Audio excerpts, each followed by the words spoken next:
and welcome to this lecture. Today we are going to discuss defects in healing, and we're talking about some complications, especially in chronic wound. Let's discuss one by one.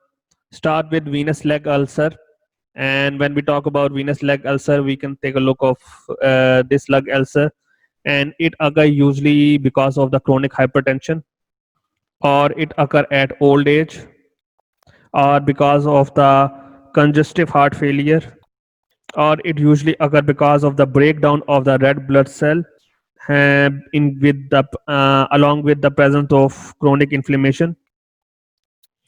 Then we have arterial ulcer, and this ulcer is occur because of the individual having atherosclerosis of peripheral arteries,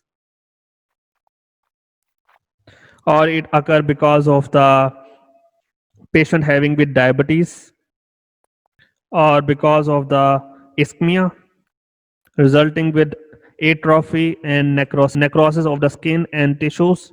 Then we have pressure sore. It occurred because of the uh, skin ulcer, or it caused because of the compression of tissues against the bone, because patients are bed rest for long period of time, or for elderly patient.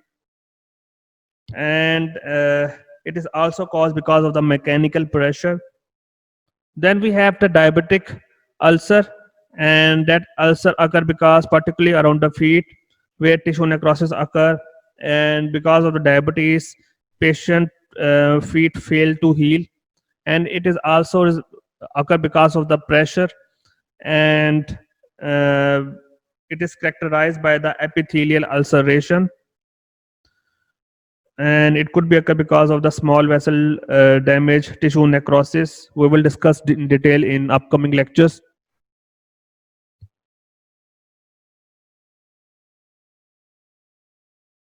And when we take a look of histologic appearance of the diabetic ulcer, the main thing they mention is formation of ulcer crater.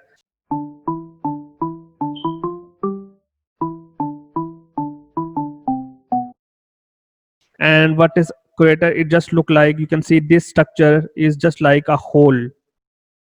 It just like that hole or that empty structure, and that is known as crater.